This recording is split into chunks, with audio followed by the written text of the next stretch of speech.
Bonjour à toute la synagogue de Fleg. Je vais essayer de dire quelques mots de Torah sur la paracha de cette semaine. En étudiant le vigoureux débat entre Yehuda et Yosef, on peut apprendre comment pouvons-nous obtenir quelque chose de quelqu'un. Quelle a été la stratégie de Yehuda employée pour réussir sa mission dont la conséquence aura entraîné la mort ou non de Yaakov Avinu, s'il ne ramenait pas Benjamin.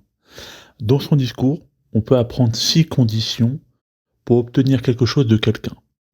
La première condition, c'est de s'efforcer de demander l'obtention de la requête par soi-même, sans passer par le moindre intermédiaire auprès de la personne à qui l'on cherche à se faire exaucer. Pourquoi ? Parce que celui qui veut se faire exaucer, il a l'âme brisée. Il va donc s'efforcer de toutes ses forces d'obtenir sa demande. Ce qui ne sera pas le cas s'il utilisait un intermédiaire, qui lui ne mettra jamais autant de vigueur que le principal concerné. C'est pour ça que la reine Esther n'a pas envoyé de lettre, ou elle n'a pas envoyé Attar auprès de Achashverosh, mais elle est partie elle-même implorer sa demande. Or, dans le premier passouk, il est écrit « Vaïgash Yehuda Elav ». Yehuda s'est approché vers lui. Donc, première condition accomplie, il n'y a pas d'intermédiaire autre que Yehuda.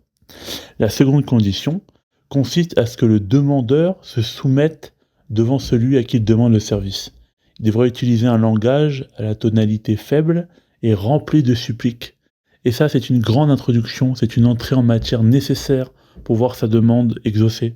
On l'apprend du peuple des Gibbonites, qui sont remplis de soumission pour effectuer leur demande auprès de Yehoshua. Or, Yehuda, toujours dans le premier passo, qui dit « Bi Adoni ». Il appelle maître Yosef. Il se soumet donc à son maître.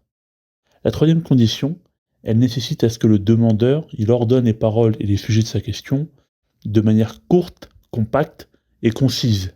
Ça, c'est extrêmement capital pour se faire réaliser sa demande. On l'apprend de Moshe Rabbeinu, qui devant Kadosh Baruch Hu, pour demander la réfoua de sa sœur Myriam, il a dit « Elna refanala ».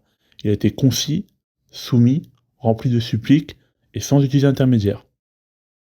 Yehuda va dire « Yidaber na avdecha », que je parle de grâce, un sujet, d'avar. Ton serviteur puisse parler d'un seul sujet, qui consiste à sauver Binyamin.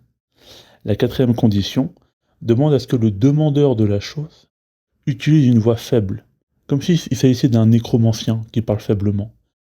Car c'est ça qui va l'aider à obtenir son souhait. C'est par la faiblesse de sa voix que l'on devine, que l'on sait, que l'on sente qu'il est brisé de l'intérieur. Parce que dans le cas contraire, s'il utilise une voix forte et tonitruante, sa demande devrait être tout de suite refusée illico. C'est pour ça que la Mida doit se faire à voix basse, de voix faible, pour obtenir le souhait de sa prière. Et il va dire quoi Yehuda, toujours dans le même premier passouk, Be'ozne Adoni, aux oreilles de mon maître. Donc c'est évident qu'il utilise une voix faible, obligatoirement il chuchote. Avant-dernière condition, la cinquième, elle veut que le demandeur attende le bon moment, le moment propice pour obtenir sa demande, un Edratson, un moment où la volonté y est favorable, un moment où il y a de la volonté. Donc il doit attendre que la personne en face soit joyeuse et surtout pas en colère. Ça on l'apprend du roi David, quand il dit « Wa'ani tefilati lecha Adonai et ratson », qu'il a fait sa demande auprès d'Hachem au moment de volonté. Que va dire Yehuda ?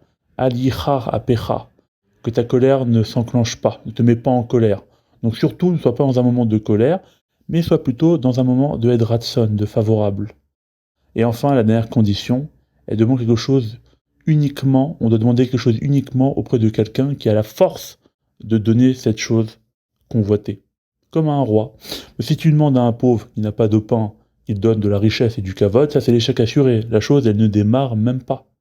C'est pour ça que le roi David, il demande à Hachem, qui est le maître de toutes les possibilités, de répondre à ses prières. Va'ani tefilati lecha adoshem edratson. Et que va dire Yehuda ? Ki kamocha ke paro, car tu es comme Paro, tu es comme un roi. En un seul verset, en une seule prise de parole, Yehuda réunit déjà les 6 conditions requises. Yehuda, il sait très bien que Yosef, il a tout au niveau matériel. La seule chose qu'il n'a pas, c'est la reconnaissance, le titre de royauté symbolique de Yehuda, qui était le roi sur ses frères.